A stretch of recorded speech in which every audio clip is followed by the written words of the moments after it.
¿Ya? Entonces, chiquillos, lo que vamos a hacer hoy día es ver ya de lleno lo que son los materiales dieléctricos.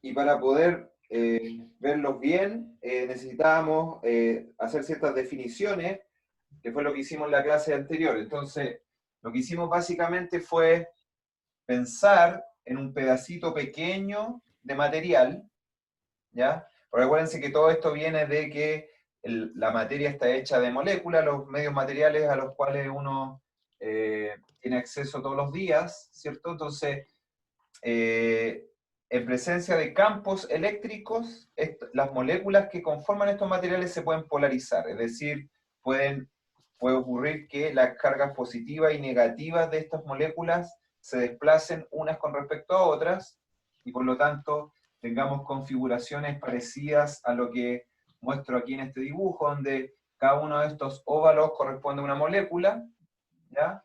Y en todos ellos se ve un desplazamiento de la carga positiva con respecto a la carga negativa. Entonces nosotros vimos que a pesar de que uno puede tener un objeto con carga neutra, pero donde la carga negativa y la positiva están desplazadas una con respecto a la otra, este objeto puede producir un potencial distinto de cero, ¿ya? Y eso entonces nos hace pensar que el material como un todo también puede producir un potencial distinto de cero a pesar de que el material en sí es neutro, es decir, no tiene un exceso de cargas negativas o un exceso de cargas positivas, ¿ya? Entonces, para analizar esto, nosotros pensamos en un pedacito de material que tiene moléculas, cada una de ellas entonces la vamos a pensar como una molécula polarizada, y la manera en que uno modela esto de la molécula polarizada es a través de un dipolo eléctrico. Es decir, un dipolo eléctrico es simplemente una carga positiva y una carga negativa. A la carga positiva le llamamos Q sub K, a la carga negativa le llamamos menos Q sub K, y estas dos cargas están separadas, y esa separación está definida a través de este vector delta K, que es un vector posición, que sería en el fondo el vector posición de la carga Q sub K, tomando la carga menos sub K como origen. Es decir, sería esta flechita que va desde la carga negativa a la carga positiva, ¿ya?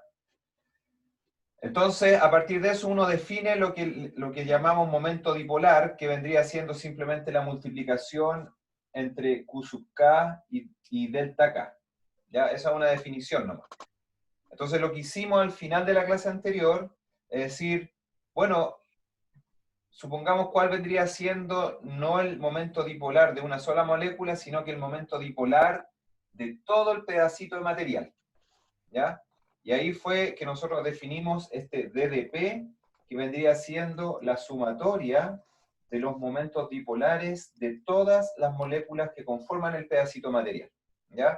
Y la razón por la cual le pusimos DDP es porque estamos suponiendo que este pedacito material es infinitesimalmente pequeño y por lo tanto cualquier cantidad asociado a él va a ser pequeña. Es decir, si yo sumo los momentos dipolares de una cosa muy pequeña, me va a dar una sumatoria, el resultado va a ser también pequeño, ¿cierto? Entonces, el DDP refleja eso, ¿ya? Entonces, este pedacito de material tiene volumen DDB, porque como es chiquitito, su volumen tiene que ser infinitesimalmente pequeño, y su momento dipolar también tiene que ser infinitesimalmente pequeño, ¿ya? Entonces, a partir de eso, nosotros definimos lo que llamamos vector polarización, que es simplemente la división entre el momento dipolar de este material, el DDP, y el diferencial de volumen del material, ¿ya? Ambas cosas, tanto el momento dipolar como el P, son función de la posición.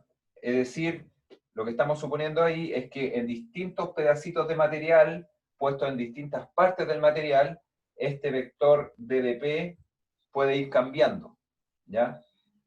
Y por lo tanto el vector polarización también va a ir cambiando, ¿ya? O sea, la polarización que yo tenga acá, por ejemplo, si el material del cual estamos hablando fuese la pizarra, yo podría tener una cierta polarización acá, acá, acá, acá, ¿ya? Entonces por eso mi polarización depende de la posición. ¿Ya? Entonces, con esas definiciones, nosotros podemos empezar a analizar los materiales dieléctricos en función de cuál es el potencial que estos materiales pueden generar. ¿Ya? Eso a modo de resumen de la clase anterior. No sé si tienen dudas, veo que el chat tiene algunos comentarios, así que los voy a mirar.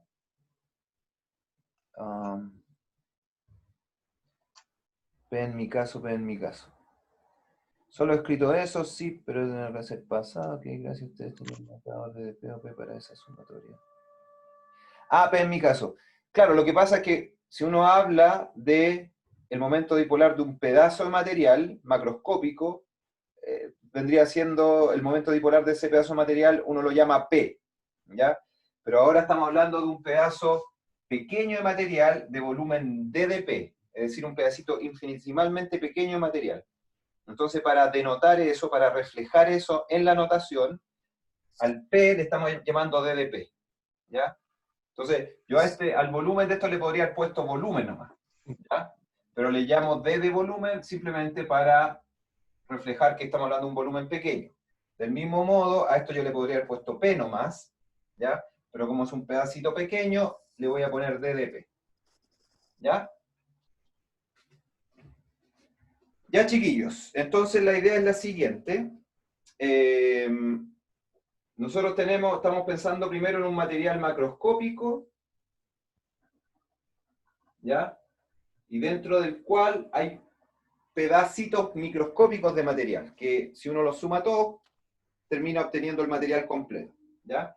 Entonces, básicamente aquí voy a dibujar lo mismo que teníamos allá arriba, que sería un pedacito microscópico de material,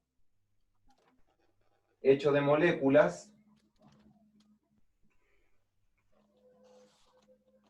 ¿ya? Entonces, este es el material que va a tener un volumen ddB.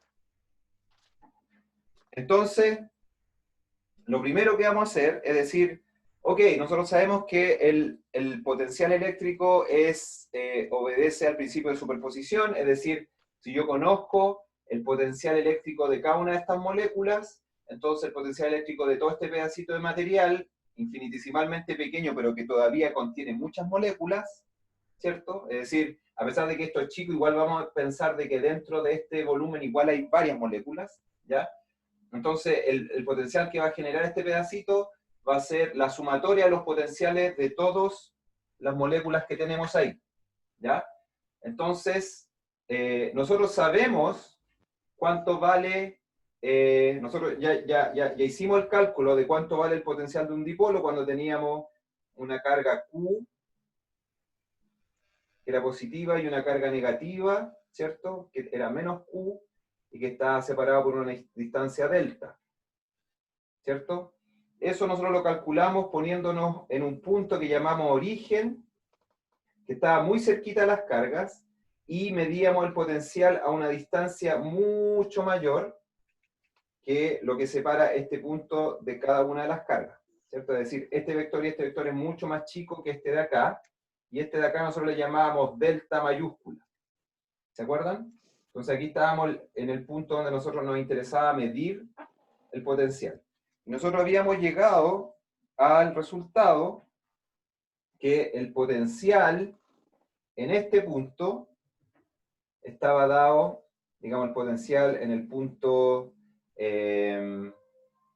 supongan, bueno, en el punto P, digamos, potencial en el punto P,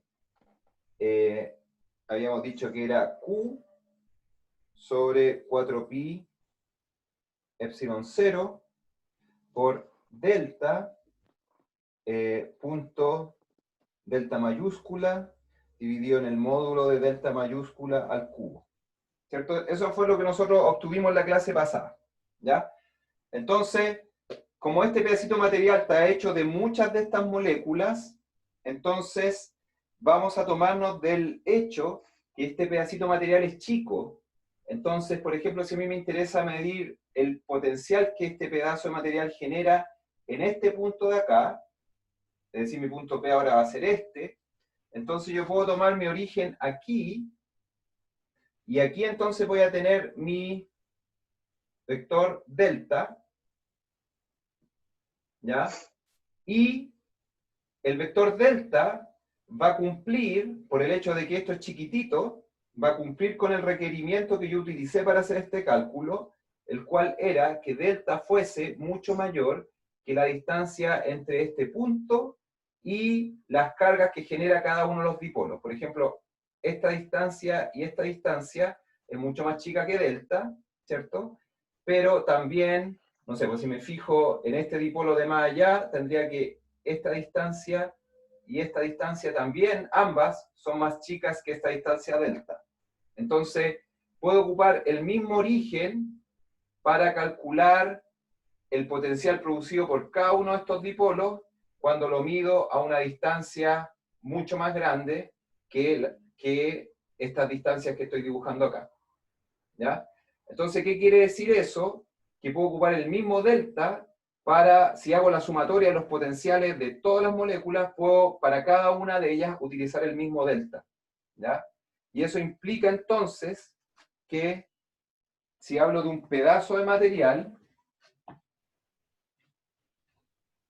un pedacito mejor dicho, porque es infinitesimalmente pequeño, su potencial en R va a estar dado, o mejor dicho, su potencial en el punto P va a estar dado por la sumatoria desde K igual 1 a N, donde N es el número de moléculas que yo tenga dentro del pedacito de material, de cada uno de los potenciales que cada una de esas moléculas genera, ¿cierto? Entonces sería Q sub K, ¿cierto? Dividido en 4pi epsilon 0 por el delta K, producto punto, el delta mayúscula, pero el delta mayúscula, lo que les acabo de decir, es el mismo para todas las moléculas. Ya no hay un delta mayúscula sub K, no tengo que hacer una distinción entre distintos deltas mayúsculas porque hay un único delta mayúscula. ¿Ya? Entonces eso lo dejo ahí y aquí pongo delta al cubo. Entonces, lo bonito de eso es que el potencial, si yo factorizo acá, me queda 1 sobre 4pi epsilon 0 delta cubo por el producto punto entre delta, acuérdense que el producto punto es conmutativo, de la sumatoria desde k igual 1 a n de q sub k delta k. ¿Ya? Y a esta sumatoria, que es lo mismo que está aquí abajo, yo le llamo DDP, o sea, diferencial del momento dipolar del pedacito de material. ¿Ya? Entonces este sería diferencial del momento dipolar del pedacito de material. ¿Ya? Entonces, súper bien, pues. Entonces, al final de cuentas, me queda que el potencial en el punto P es igual a... Y aquí hay un pequeño, digamos, sutileza, que es la siguiente. Como estamos hablando del potencial producido por un pedacito pequeño de material, entonces tiene mucho sentido pensar que ese potencial es pequeñito también, ¿ya? Entonces, en términos de notación, me es más claro llamarlo no BDP, sino que DDBDP, simplemente para enfatizar el hecho de que este pedacito de material es infinitesimalmente pequeño, ¿ya? Entonces, mi DDP, mi DDB en P, tendría siendo 1 sobre 4pi epsilon 0 delta cubo por delta punto DDP. ¿Ya? No sé si hasta ahí tienen preguntas. Los noto medio silentes, callados hoy día. Yo tengo una pregunta, profesor. Dígame. El Q de K y el delta de K va a ¿Sí? depender del material y va a ser como un dato.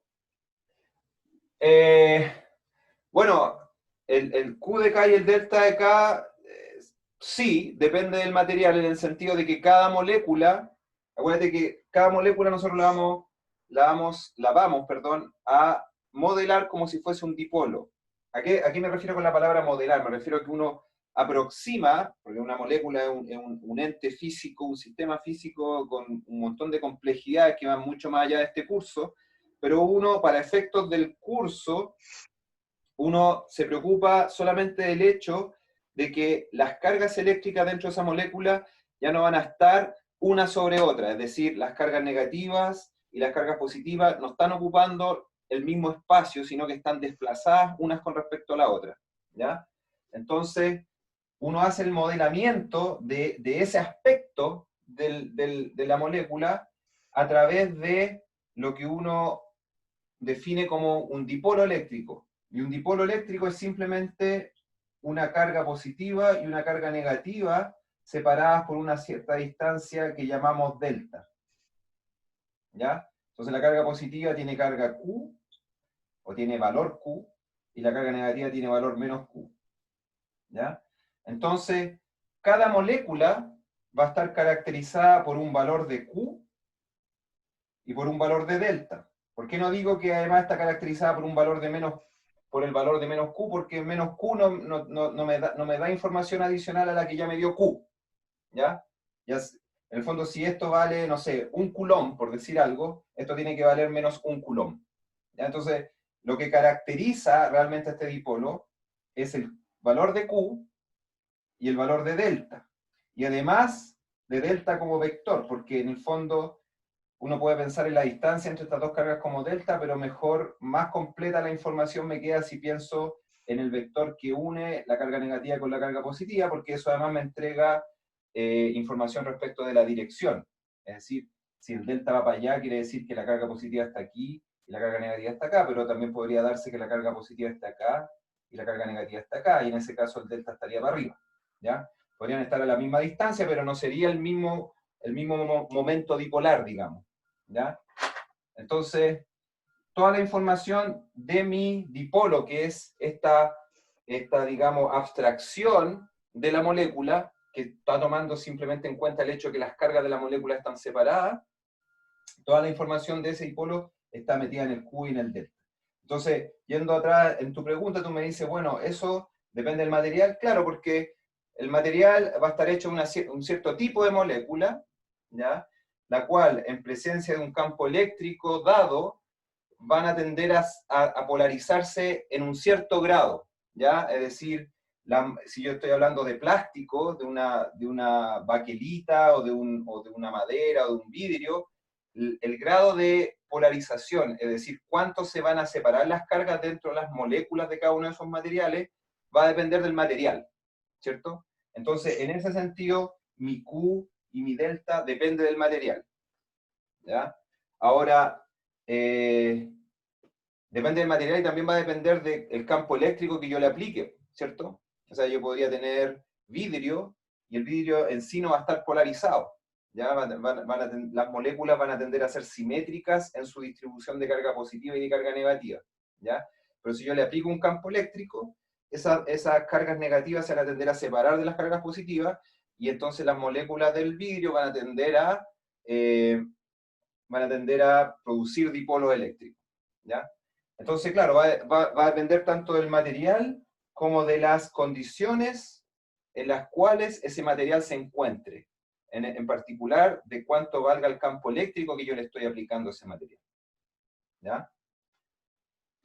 Entonces, claro, el campo eléctrico va a jugar un rol porque va a tender a polarizar el campo eléctrico externo, el que yo le aplico desde afuera, va a jugar el rol de tender a polarizar las moléculas, pero lo bonito que ocurre acá, y esto es como bien fundamental en este contenido, en esta parte del curso, es que las moléculas se van a tender a polarizar, y lo que hemos aprendido hasta ahora es que esa polarización implica que generan un potencial eléctrico a su alrededor, ¿ya? Y al generar un potencial eléctrico generan campos eléctricos, ¿ya? Porque el potencial está asociado a un campo, ¿ya? Entonces, el campo total que va a haber en torno a estos materiales va a dejar de ser el campo externamente aplicado. Es decir, el hecho de que yo le aplique un campo eléctrico a estos materiales no significa que el campo eléctrico con el cual voy a terminar va a ser ese campo eléctrico externo, sino que el material mismo va a generar su propio campo, el cual se va a sumar al campo externo, y el campo total entonces va a ser otra cosa, distinta al campo externo que originalmente aplicamos.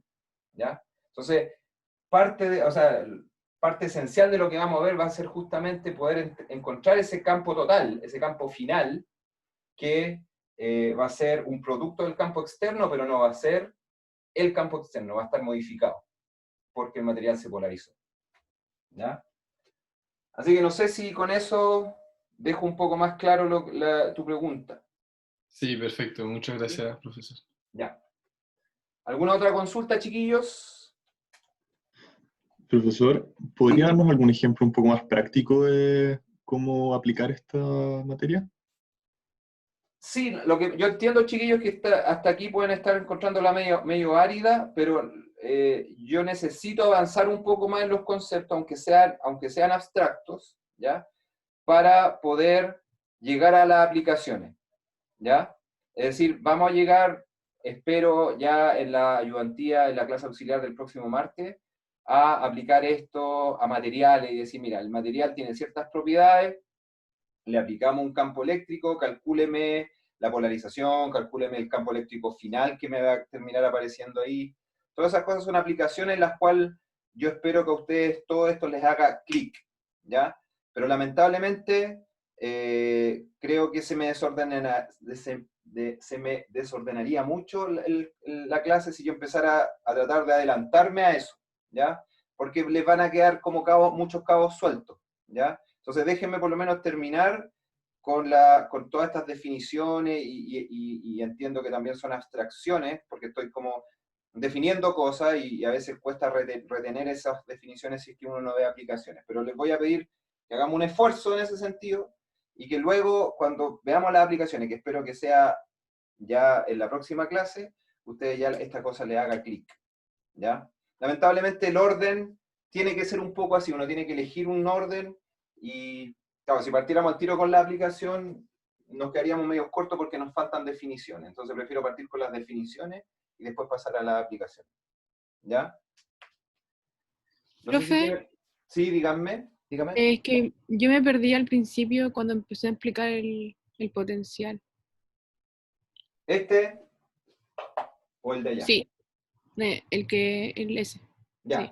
Bueno, esto fue lo que vimos la semana pasada, perdón, la clase pasada, y es el potencial de un dipolo, es decir, esta abstracción de la molécula que llamamos dipolo, ¿ya? Que es como una manera de modelar la molécula,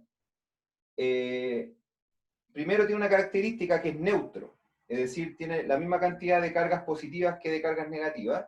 Entonces uno a priori diría, bueno, este objeto no genera campo porque es neutro.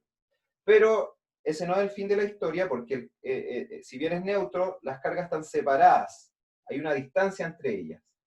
Y el solo hecho de que hay una distancia entre ellas hace que el objeto ya empiece a generar campo, ¿ya? A pesar de ser en su totalidad ser neutro, igual genera campo. Entonces nosotros en la clase anterior calculamos cuánto valía ese campo, en particular lo que calculamos fue cuánto valía su potencial, en el entendido que uno primero puede calcular el potencial y a partir de eso calcular el campo, ¿ya? El cálculo del potencial es como un caminito posible para poder llegar a los campos, ¿ya? Entonces, nosotros hicimos ese cálculo, nos pusimos a una distancia lejana del dipolo. ¿Qué quiere decir lejana? Que la distancia a la cual estamos de este punto que llamamos origen es mucho más grande que la distancia que hay entre ese punto origen y las cargas, ¿ya? Y bajo esa condición de lejanía, nos permitimos hacer ciertas aproximaciones que no se las voy a poder repetir porque sería repetir lo que hicimos en la clase anterior, y está en el video de la clase anterior, pero hicimos ciertas aproximaciones que tienen que ver con expansión en serie de Taylor para llegar a la conclusión que básicamente era calcular el potencial de una carga y sumárselo al de la otra, y llegábamos a que el potencial de la suma de ambas cargas estaba dado por Q, donde Q era la carga de la partícula cargada de manera positiva, sobre 4pi epsilon 0, multiplicado por este factorcito, donde aparece explícitamente el delta, que es el vector posición de la carga Q, tomando como origen la carga menos Q, ¿ya? Producto punto, el delta mayúscula, delta griego pero mayúscula, ¿ya? Que es la distancia entre este origen que escogimos y el punto donde estamos midiendo el potencial, ¿ya? Entonces, las particularidades del cálculo no las puedo repetir porque sería repetir de nuevo la misma clase, ¿ya? Pero esa es la idea, ¿ya? Entonces, lo que estamos haciendo ahora es decir, ok, nosotros sabemos cuál es el potencial de un único dipolo. Es decir, sabemos el potencial de una única molécula, porque a las moléculas, a cada una de ellas las estamos modelando como dipolo. Entonces, ahora estamos yendo un pasito más adelante y estamos diciendo, ya, pues es que pensemos ahora no en el potencial de una única molécula, sino que pensemos en el potencial de un pedacito de material muy, muy, muy, muy pequeñito, de manera que yo lo puedo concebir como un diferencial, es decir, este pedacito de material va a tener volumen D de B, y no va a tener volumen B, sino que va a ser un pedacito de material muy chiquitito, pero que igual es suficientemente grande como para contener muchas moléculas, ¿ya? Es decir, vamos a suponer que las moléculas son algo tan, tan, tan chiquitito que yo puedo encerrar, tener un volumen infinitesimalmente pequeño que aún contenga muchas moléculas, ¿ya? Entonces, la lógica que vamos a ocupar acá es decir, ok, los potenciales obedecen el principio de superposición, ¿ya? Y al obedecer el principio de superposición significa que yo, el potencial de este pedazo de volumen, puedo obtenerlo simplemente sumando los potenciales de cada una de las moléculas que están dentro de ese volumen, ¿ya? Y ahí es donde aparece todo lo que viene después, ¿ya? No sé si eso alcanza, creo que no contesté tu pregunta porque tú querías ver bien de dónde sale esto, me imagino, pero el problema es que si rederivo todo esto, nos vamos a atrasar mucho y eso ya está en el video de la clase anterior. ¿Te parece que...? No, profe, sí me respondió mi duda. Ah, Gracias. ya. Ya, chiquillos. ¿Alguna otra consulta? ¿No? Acuérdense de avisarme a los 40 minutos para que hagamos la pausa. Falta todavía. Ya. Ok, entonces tenemos este diferencial de potencial. Y entonces, lo que vamos a hacer ahora es decir, ok, yo quiero el diferencial de potencial en un cierto punto R, ¿ya?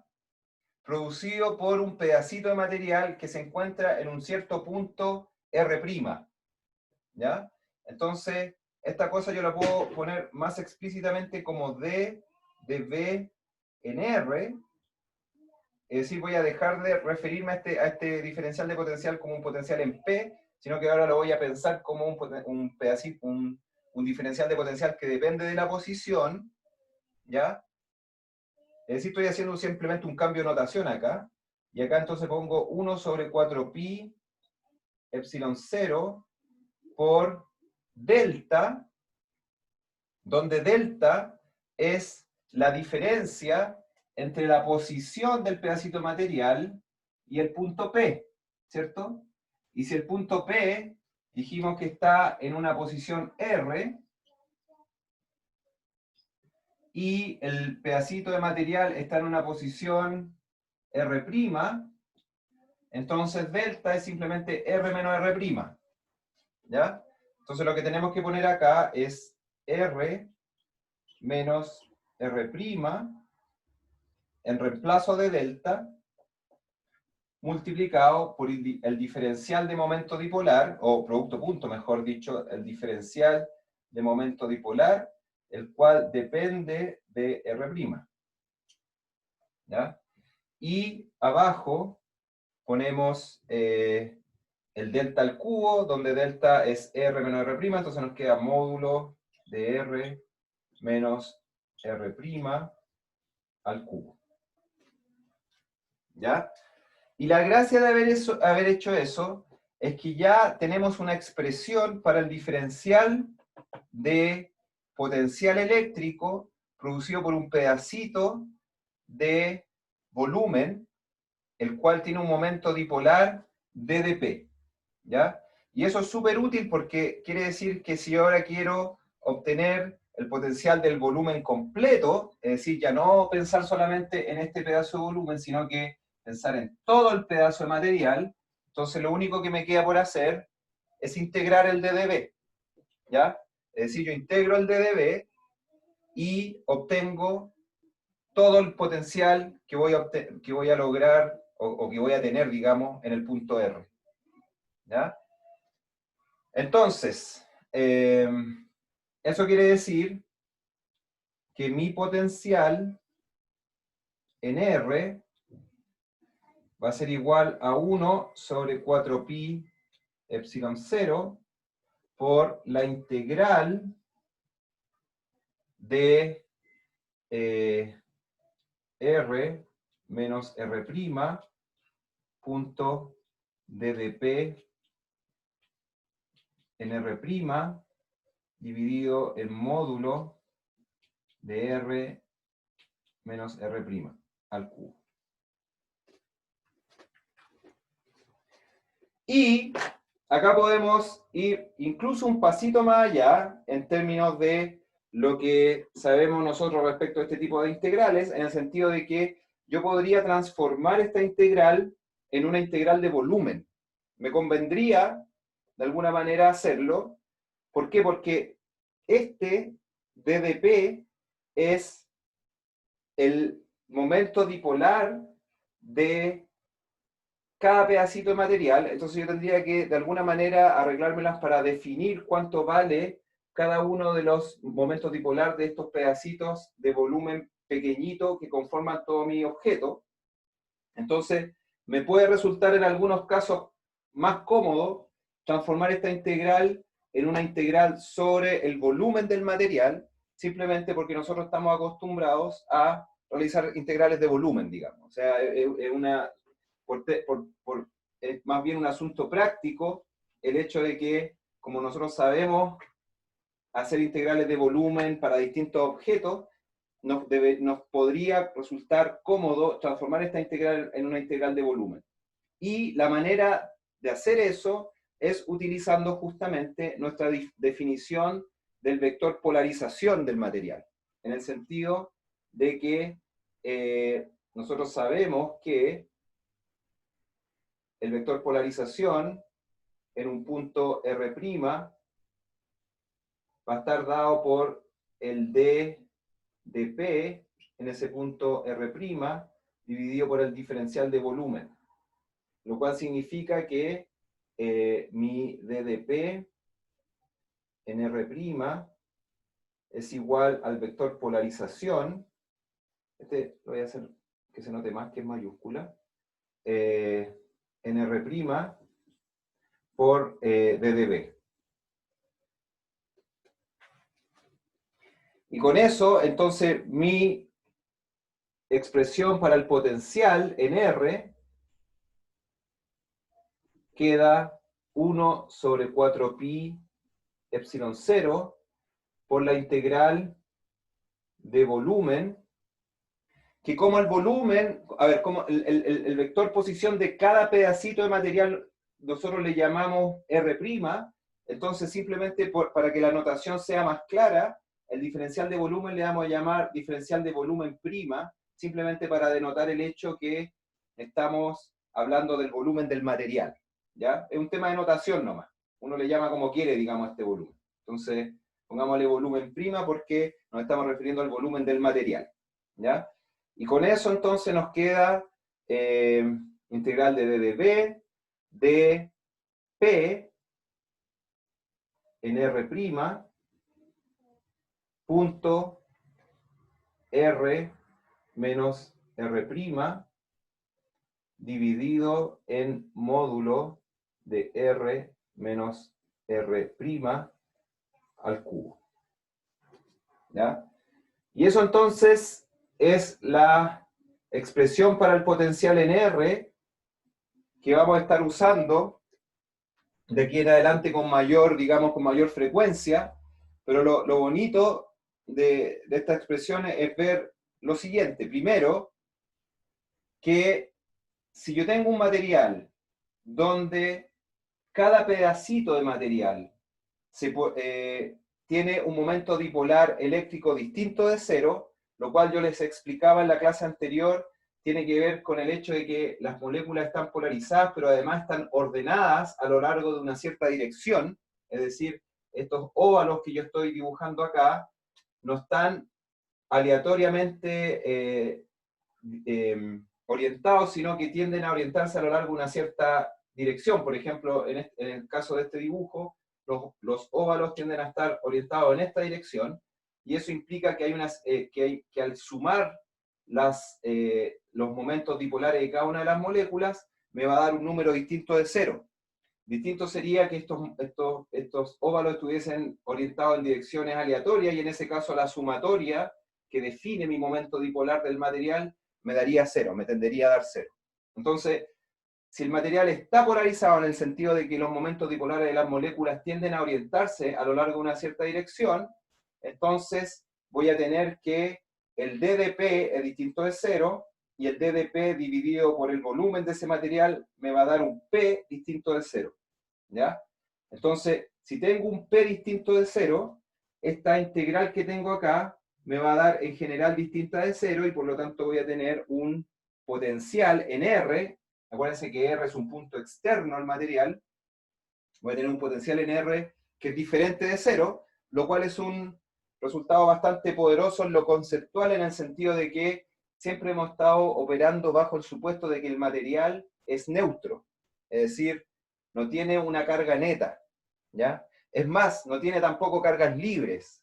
Todas las cargas están atadas, confinadas en cada una de las moléculas. Lo único que está ocurriendo es que dentro de la molécula se tienden a separar una pequeña distancia, chiquitita, pero solo ese único efecto de que las cargas tiendan a separarse dentro de cada una de las moléculas implica entonces que aparezca un vector polarización, el cual, si yo realizo esta integral, me permite obtener un potencial afuera del material que es distinto de cero. ¿Ya? Profe, ¿Sí? ¿en qué momento DdP sería cero? Sería, bueno, tú tienes dos opciones para que sea cero. Por ejemplo, si cada una de las moléculas no estuviese polarizada, es decir, si a la molécula yo la puedo entender como un núcleo positivo más una nube de electrones girando de manera esféricamente simétrica en torno a ese núcleo, ¿ya? En ese caso, la molécula no estaría polarizada. ¿Por qué? Porque la distribución de electrones tiene el mismo centro que la distribución de protones, digamos. ¿Ya? Entonces, si uno tratara de modelar esta molécula como un dipolo, te daría que las cargas positivas y las cargas negativas están separadas por una distancia delta, la cual tiende a cero. Es decir, las cargas negativas y las cargas positivas están juntas, digamos, ¿ya? Y eso implica entonces que delta es cero, y eso implica entonces que si eso es cierto para todas las moléculas de mi material, entonces los delta sub k serían todos cero, y al sumarlo me daría cero, ¿ya? Entonces mi DdP, en ese caso en que las moléculas no están polarizadas, sino que los electrones y los protones tienden a estar centrarse en la misma posición, digamos, en ese caso entonces no habría polarización, no habría DdP, y por lo tanto no habría P mayúscula tampoco, y no habría potencial. ¿Ya? Ya. Otra alternativa sería que las moléculas sí estuviesen polarizadas, ¿ya? Es decir, que yo pudiese imagínate un material que tiene 4 moléculas. Una de ellas está polarizada y con la carga... Uy, que se me está saliendo la tinta del plumón.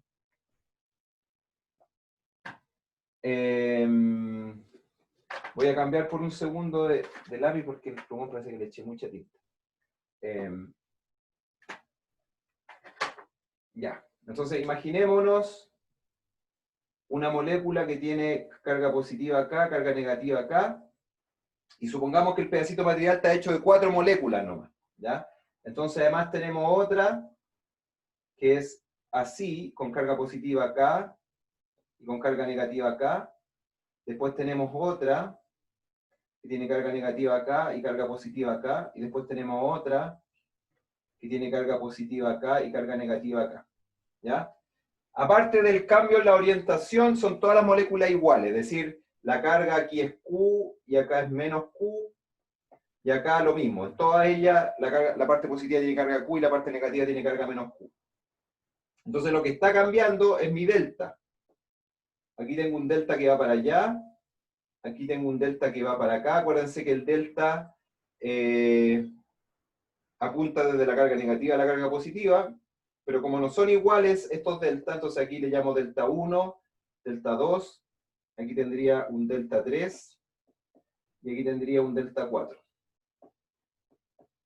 Entonces mi DDP, en este caso, a ver si mi plumón mejoró, mi DDP vendría siendo igual a delta 1 más perdón, como todas tienen el mismo Q, puedo factorizar por el Q, y sería Q por delta 1 más delta 2 más delta 3 más delta 4. ¿Ya? Pero no necesito ir mucho más en profundidad para que ustedes se den cuenta que si yo sumo estos deltas, uno va para allá, se va a cancelar con el que va para acá, y el que va para allá se cancela con el que va para allá, ¿cierto? Entonces, en ese caso, la sumatoria de deltas, a pesar de que cada uno de los deltas es distinto de 0, pero el hecho de que están orientados de manera aleatoria, es decir, no tienen una dirección privilegiada, hace que al sumar todos los deltas, el resultado me dé 0 igual, ¿ya? Entonces ahí estoy en la segunda situación, en la cual las moléculas sí están polarizadas, pero están orientadas de manera aleatoria, ¿ya? Y ahí también se va a dar que mi DDP, que sería esta cantidad de acá, DDP, sería 0. Y en ese caso entonces, mi P también sería 0, y por lo tanto si P es 0, mi vector polarización, estoy hablando, si el vector polarización fuese 0, mi potencial también sería 0. ¿Ya? Entonces yo necesito que las moléculas estén polarizadas, pero que estén polarizadas a lo largo de una cierta dirección, que tiendan a orientarse, que estas flechitas que dibujé acá tiendan a privilegiar una cierta dirección. ¿Ya? Y eso va a tender a ocurrir cuando hay campos eléctricos. Si yo tengo un campo eléctrico, el campo eléctrico, si va para allá, les va a marcar, digamos, la dirección en la cual estas moléculas se van a tender a alinearse, ¿cierto? Porque si yo tengo una molécula que está así y así, está polarizada, pero está orientada de abajo hacia arriba, pero yo pongo un campo eléctrico que va hacia la izquierda, entonces el campo eléctrico va a tender a mover las cargas positivas para la izquierda y las cargas negativas para la derecha. Y después de un rato, voy a tener que esta molécula va a seguir estando polarizada, pero en una dirección distinta a la que tenía antes. ¿Ya? Y eso va a ocurrir con todas las moléculas. Y por lo tanto, después de un rato, sí voy a tener una cierta dirección privilegiada para la polarización, para la dirección de la polarización que tiene cada una de las moléculas. ¿Ya? Y en ese caso, entonces, mi DDP va a dejar de ser 0, y por lo tanto mi P va a dejar de ser 0, y esta integral va a dejar de ser 0, y mi potencial entonces va a dejar de ser 0. Es decir, voy a estar generando un potencial externo. ¿Ya? No sé si con eso contesto la pregunta. Gracias, profe. Ya. Ok, chiquillos. Ya, estamos entonces. Llegamos a esa formulita que era lo que nos interesaba. Ahora vamos a proseguir. Profe, ¿Sí? una pregunta cortita. Entonces, dime. ¿la expresión que llegamos sirve para materiales polarizados solamente? Claro, sí, pues. Esa es la idea, que en el fondo,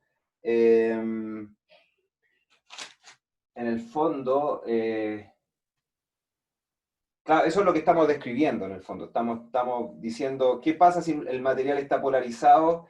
Es capaz este material de generar un campo eléctrico externo, y esa pregunta la estamos contestando a través de calcular cuál sería el potencial externo generado por ese material, ¿ya? Una vez que tenemos este potencial, podemos calcular entonces el campo eléctrico a partir de la relación que hay entre potencial y campo eléctrico, ¿cierto? Que es campo eléctrico igual menos gradiente del potencial, ¿ya?